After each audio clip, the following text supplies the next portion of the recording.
നമസ്കാരം. പുതിയൊരു വീഡിയോയിലേക്ക് സ്വാഗതം ട്ടോ.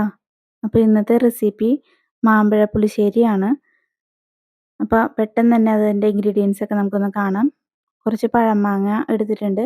കഴുകി വൃത്തിയാക്കി തൊലിയൊക്കെ മാറ്റി എടുത്തിട്ടുണ്ട് ട്ടോ. അതിനകത്തോട്ട് ഒരു 1/2 ടീസ്പൂൺ മഞ്ഞൾപ്പൊടി ചേർത്ത് കൊടുത്തിട്ടുണ്ട്. അതുപോലെ തന്നെ 1/2 ടീസ്പൂൺ മുളക് പൊടിയും ചേർത്ത് കൊടുത്തിട്ടുണ്ട് ട്ടോ. ഇനി ഒരു കഷ്ണം ശർക്കര ഇതിനകത്തോട്ട് ചേർത്ത് കൊടുക്കുന്നുണ്ട്. ആവശ്യത്തിനുള്ളൊരു മധുരത്തിന് ട്ടോ. കുറച്ച് ഉപ്പ്,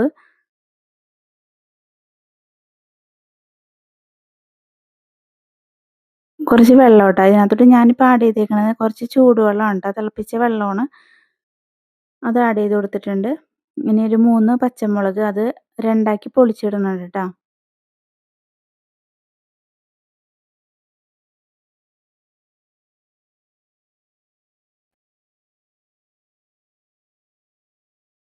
ഇനി ഒരു തണ്ട് കറിവേപ്പിലയും കൂടി ഇതിനകത്തോട്ട് ചേർത്ത് കൊടുക്കുന്നുണ്ട്. ഇനി നമുക്കിതെല്ലാം കൂടി നല്ലോണം ഒന്ന് മിക്സ് ചെയ്തെടുക്കണം കേട്ടോ.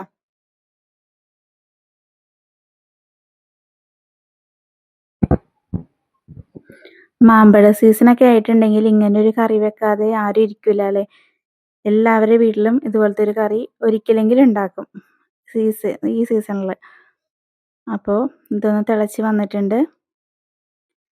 ഇതൊന്ന് ചെറുതായിട്ടൊന്ന് കുറുകി കിട്ടണം കേട്ടോ. ആ നേരത്ത് നമുക്ക് ഇതിൻ്റെ അരപ്പ് കാര്യങ്ങളിലോട്ട് നോക്കാം.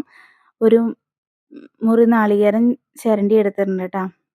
ഇനി അത് മിക്സിയുടെ ജാറിനകത്തോട്ട് കുറച്ച് കറിവേപ്പിലയും കുറച്ച് മഞ്ഞൾപ്പൊടിയും ജീരകം, വെളുത്തുള്ളി, തൈരും കൂടി ചേർത്ത് നമുക്ക് നല്ലോണം അടിച്ചെടുക്കാം. മിക്സിയിൽ അടിച്ചെടുത്തിട്ടുണ്ട്. അപ്പോഴത്തേക്ക് നമ്മുടെ മാങ്ങ എല്ലാം ചാറൊക്കെ കുറുകി വന്നിട്ടുണ്ട്. നമുക്കിതിനകത്തോട്ട് അരപ്പ് ചേർത്ത് കൊടുക്കാം കേട്ടോ. അരപ്പ് ചേർത്ത് നല്ലോണം ഒന്ന് മിക്സ് ചെയ്ത് കൊടുക്കാം.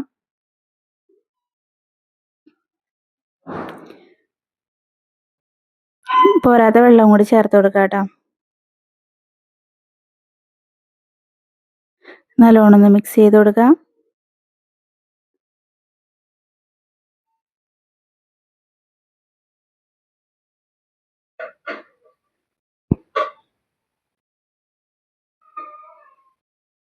ഇനി ഇതൊന്ന് അത്ര വലുതായിട്ടൊന്നും തിളയ്ക്കണ്ട കേട്ടോ.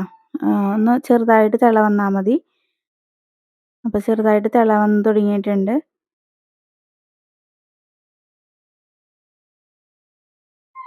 അത് നല്ല കുറുകി ഒക്കെ ഇരിപ്പുണ്ട് കേട്ടോ. അത് ഇരിക്കും തോറും ഇനി ഒന്നും കൂടി ഒന്ന് കുറുകി വരും കേട്ടോ. അപ്പം നമുക്ക് ഇതിൻ്റെ ഉപ്പ് കാര്യങ്ങളെല്ലാം ഒന്ന് ചെക്ക് ചെയ്ത് നോക്കണം.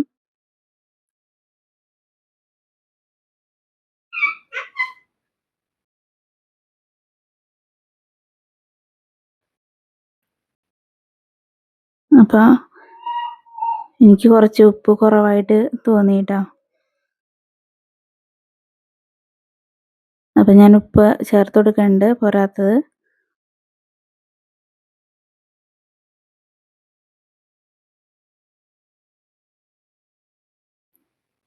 നല്ലോണം ഒന്ന് മിക്സ് ചെയ്തിട്ട് ഒന്നുകൂടെ നോക്കാം. ഇനി നമുക്ക് ഇതിൻ്റെ വറവ് കാര്യങ്ങൾ നോക്കാം കേട്ടോ. അപ്പോൾ അതിന് വേണ്ടിയിട്ട് ഒരു പാൻ അടുപ്പത്ത് വെച്ചിട്ടുണ്ട്. ചൂടായി വന്നപ്പോൾ വെളിച്ചെണ്ണ ഒഴിച്ച് കൊടുക്കാം.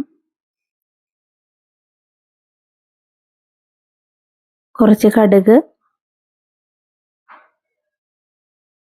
അതുപോലെ തന്നെ കുറച്ച് ഉലുവ. ഇനി ഇതെല്ലാം കൂടി ഒന്ന് പൊട്ടി വരട്ടെ കേട്ടോ. അപ്പം നമുക്ക് താളിപ്പിന് വേണ്ടിയിട്ട് ചെറിയ ഉള്ളി, ഉണക്കമുളക്, കറിവേപ്പില ഇതൊക്കെ സെറ്റാക്കി വെച്ചിട്ടുണ്ട്. അതൊക്കെ ഇതിനകത്തോട്ട് ചേർത്ത് കൊടുക്കുന്നുണ്ട്.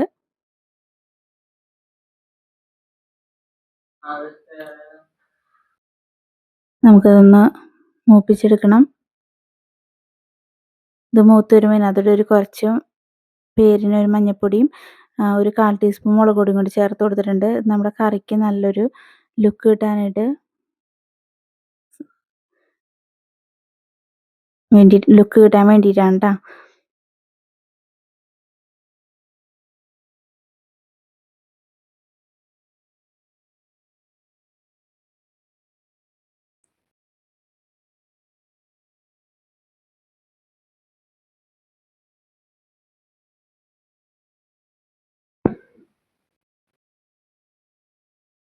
അപ്പോൾ ഇത് ഏകദേശം ഒന്നായിട്ടുണ്ട് കേട്ടോ. അപ്പം നമുക്കിനി ഇത് നമ്മുടെ കറീനകത്തോട്ട് ചേർത്ത് കൊടുക്കാം കേട്ടോ.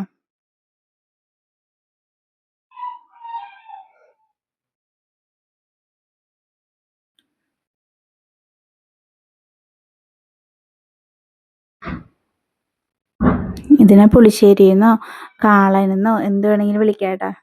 ഞാനിത് കാളൻ മാമ്പഴ പുളിശ്ശേരി എന്നാണ് ഞാൻ ഇതിനെ പറയണത്.